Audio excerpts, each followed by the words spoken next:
Welcome to the Blender Goon. In this video, we're going to do a quick overview of the user interface. The first thing we're going to look at is up at the top left, we have our little Blender icon. And if you click it, you can open the splash screen. On the splash screen, you can open recent files. You can recover last session or open yourself a specific new type of file. The next thing we're going to look at is File.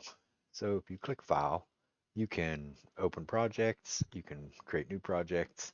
The really important thing is this recover. So you can recover your last section, or you can also recover your last autosave. And Blender autosaves, I think, by default every 3 minutes. So if Blender crashes and you need to get back to that last autosave, this is the button you want to click. You can do regular saves or save as. You can append um objects from other files. You can import and export different types of files. We use Collada for Second Life.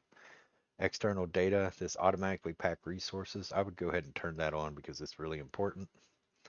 Um, what it does is it saves your textures and things. So if you move a texture, then it doesn't require the file path because it's saved in the file. And if you've ever opened a blend file and everything's pink, that's why, because you've moved the texture and this wasn't checked. You can also do cleanup, and the default's where you save our startup file. The next tab we're going to look at is the edit tab. That's where you can find your undo, which is Control Z, and redo, which is Shift Control Z. You can also check your undo history here.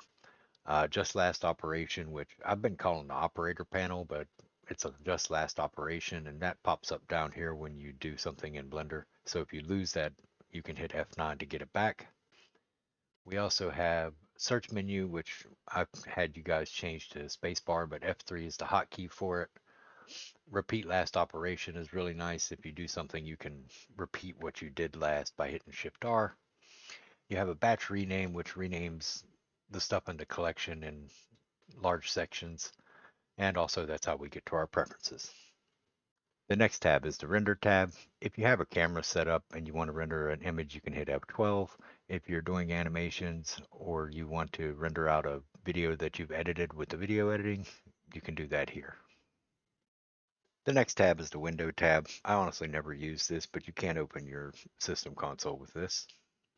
And the last tab is the help tab. You can open up the Blender manual or get to some tutorials with it. It's pretty nice. Now we move on to our workspace tabs, and by default it should be layout unless you selected a different tab and changed your startup file. This here area is called the 3D viewport. In the 3D viewport you usually have a T menu, which is over here on the left, and an in panel, if you hit in, is over on the right. And this is where you'll find a lot of your add-ons. At the top of the layout tab you have this bar up here, and this changes depending on if you're in object mode or edit mode. And a lot of the information changes up here, and all this stuff works for the 3D viewport here. At the bottom of the 3D viewport, you have a timeline where you can do some animation and simulation stuff. At the top right, you have this little gizmo which helps you navigate the 3D space, and you can mouse over these and hold left click and zoom in and out, or you can pan around, go. If you have a camera, this will snap you to the camera and orthographic and perspective. The next workspace tab is modeling. If you click it, it automatically throws you into edit mode. And again, this bar up here changes because we went into edit mode, and you go to vertex or edges or faces. It has a new T menu. The in panel stays the same with your add-ons over here. And the timeline is gone at the bottom. The next one is sculpting. And this is where your T menu changes, and a lot of stuff changes here actually. The whole top bar changes. And this is where you do some sculpting for organic modeling and such. The next tab is the UV editing tab, and it gives you your 3D workspace. It's the same one you have in the modeling tab. And over here is your UV layout, and we can adjust the islands here to make sure our textures are laying properly on our objects, and of course the change for each side also.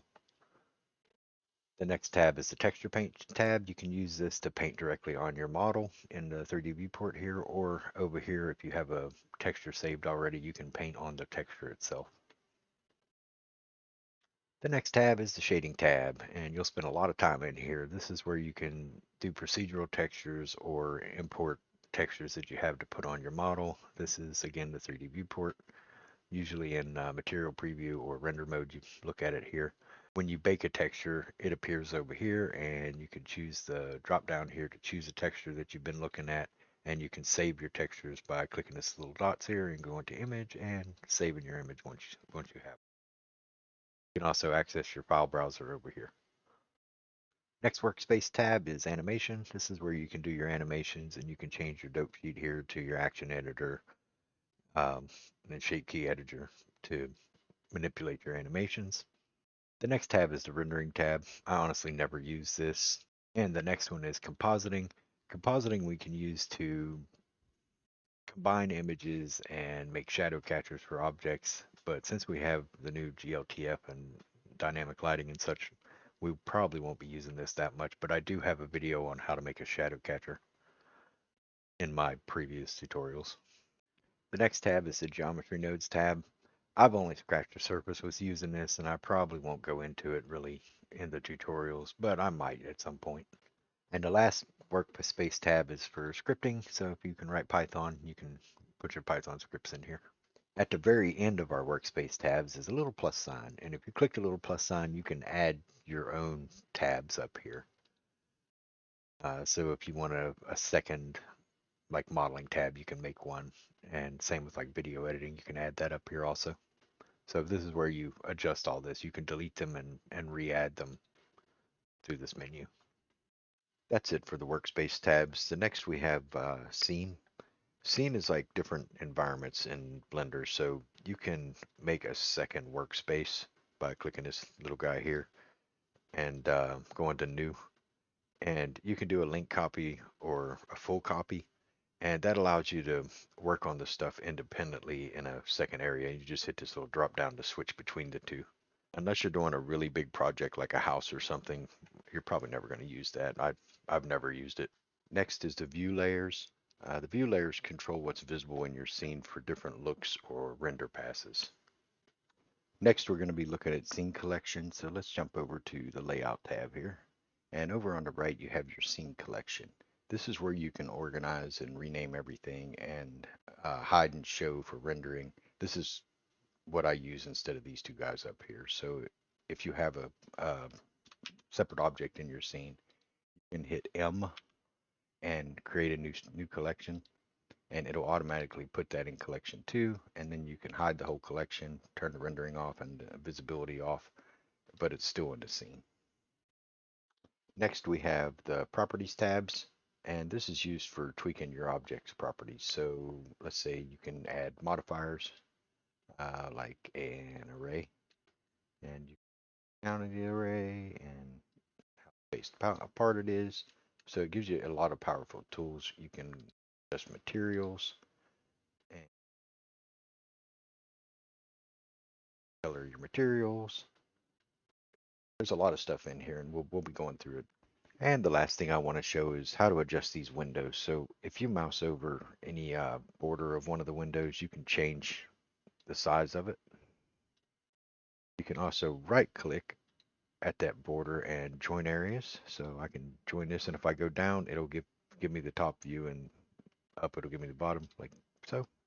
If you want to split this area again, you can right click and split horizontal and move it up. On each top left corner of the window, you have where you can choose what it was. This was the timeline, so we'll go back to the timeline. And they all have one of these drop downs so that you can change each window how you want to change it. That's it for this video. Join me in the next one where we go over navigating the 3D space and building stuff in object mode. If you haven't yet, go ahead and like and subscribe, and don't forget to join the Discord. Link should be in the description, and I will see you guys in the next one.